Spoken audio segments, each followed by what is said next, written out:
Selamat datang kembali sahabat-sahabat penggemar catur di channel Wong Catur. Semoga semuanya sehat selalu.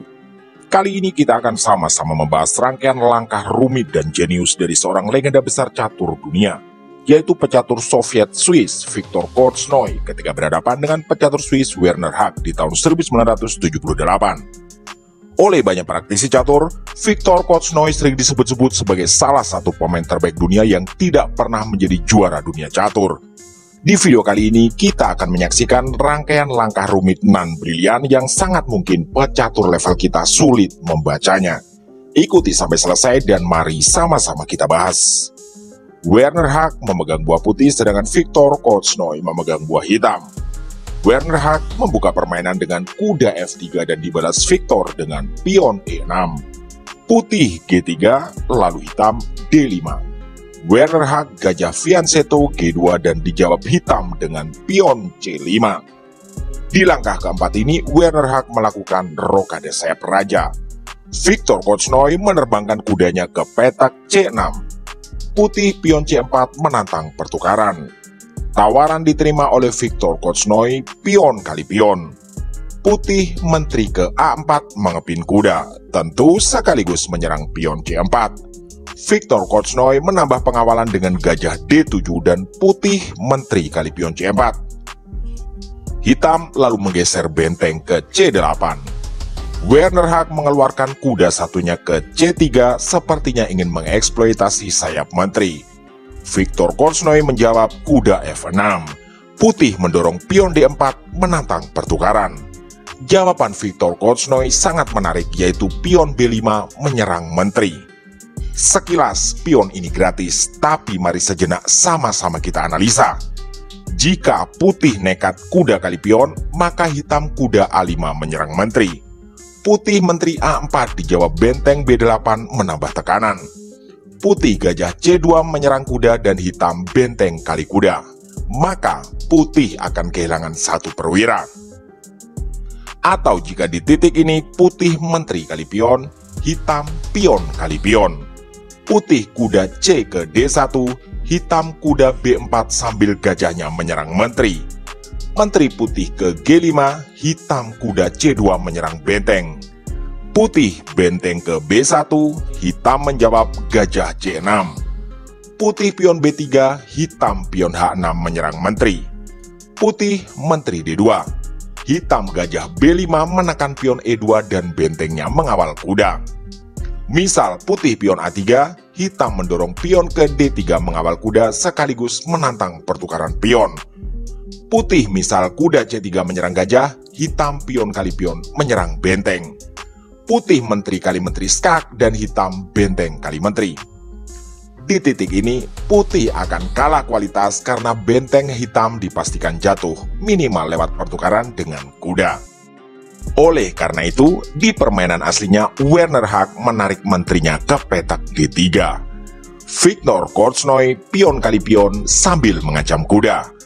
Putih kuda kali pion dan dijawab hitam dengan kuda C ke E5 menyerang menteri. Werner Haq pun terpaksa memundurkan menterinya kembali ke D1. Hitam lalu menteri ke B6. Putih mengeluarkan gajah hitam ke G5. Dijawab oleh hitam dengan gajah E7 memberi pengawalan. Putih menggeser benteng ke C1. Di titik ini, Viktor Korchnoi melakukan rokade sayap raja. Putih kuda ke F3 menantang pertukaran. Diterima oleh Viktor Korchnoi kuda kali kuda skak dan dipukul kembali dengan gajah. Hitam benteng F ke D8 bersiap menyerang menteri. Putih menyelamatkan menterinya ke petak B3. Hitam lalu memajukan pion ke B4 menyerang kuda. Putih menyelamatkan kudanya ke petak E4. Lagi-lagi menantang pertukaran kuda sekaligus kemungkinan pertukaran benteng. Disinilah rangkaian serangan rumit dan jenius dari seorang Viktor Korchnoi.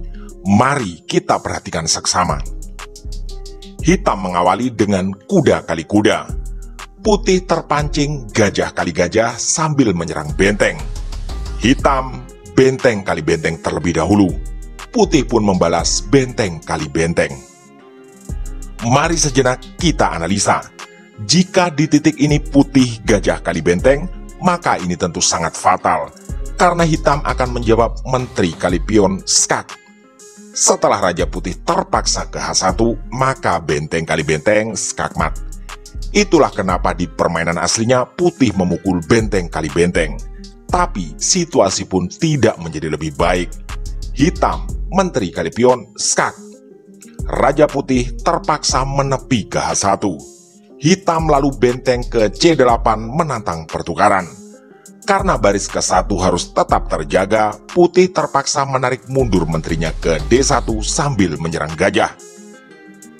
Mari analisa kembali apa yang terjadi jika putih benteng kali benteng skak. Hitam akan memukul benteng dengan gajah. Jika putih melanjutkan gajah kali kuda, maka tentu saja hitam menteri F1 skakmat. Atau misal di posisi ini putih menteri mundur ke D1 sambil mengancam skakmat di D8, maka hitam bisa membuat langkah kejutan dengan mengorbankan menterinya. Menteri kali gajah skak. Jika putih pion kali menteri, maka hitam akan menjawab kuda F2 skak menggarpu menteri dan hitam akan unggul 1 perwira. Atau apa yang terjadi jika pion putih tidak memukul menteri tapi melarikan raja ke G1? Maka ini yang terjadi. Hitam menteri F2 skak. Raja terpaksa menepi ke H1. Hitam mengorbankan kuda dengan memukul pion skak. Putih memukul pion kali kuda. Dan kita pasti tahu lanjutannya, skakmat tidak bisa dihindari. Itulah kenapa tadi putih memundurkan menterinya ke D1. Permainan berlanjut dengan hitam benteng kali benteng yang terpaksa harus dipukul kembali oleh menteri milik putih. Di sini Viktor Korchnoi membuat langkah brilian, yaitu gajah ke C6. Tentu ini tidak gratis, karena jika menteri memukul, maka baris pertama tanpa penjagaan dan skakmat di depan mata. Putih lalu membalas gajah kali pion B4. Dan disinilah Viktor Korchnoi mengambil langkah sangat brilian yang benar-benar mematikan. Jika sahabat-sahabat mau, silahkan pause video ini sejenak untuk menemukan langkah istimewa itu. Oke, selamat bagi yang sudah menemukan. Viktor Korchnoi mengorbankan menterinya, menteri kali pion E2. Dan disinilah Werner Hag menyerah di langkah ke-24. Seperti biasa, mari sama-sama menganalisa kemungkinan lanjutan permainan jika Werner Hag tidak menyerah. Misal, putih gajah kali menteri, maka hitam kuda kali pion double skak. Raja terpaksa ke G1. Hitam kuda kali gajah skak menggarpu menteri dan selanjutnya akan sangat sulit bagi putih menghindari kekalahan. Atau jika di sini putih menteri D1 menantang pertukaran sekaligus ancaman skakmat di F8, maka hitam kuda F2 skak menggarpu menteri. Putih raja G2, hitam gajah kali gajah skak. Raja putih terpaksa ke G1. Dan kita semua tentu tahu lanjutannya, yaitu kuda H3 skakmat. Atau kemungkinan berikutnya, di posisi ini putih gajah mundur ke G2. Maka jawabannya adalah kuda kali pion skak.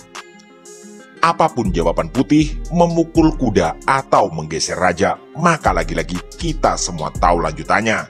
Menteri kali gajah dan raja putih akan meninggal. Benar-benar rangkaian langkah rumit dan jenius yang tak terduga dari seorang Viktor Korchnoi. Demikianlah video catur kali ini. Semoga menjadi inspirasi dan referensi bagi kita semua. Mohon dukungan like, komen, share, subscribe, dan doanya agar channel ini selalu belajar dan makin berkembang. Terima kasih telah menyimak, mohon maaf atas kesalahan kata dan sampai jumpa di video catur berikutnya.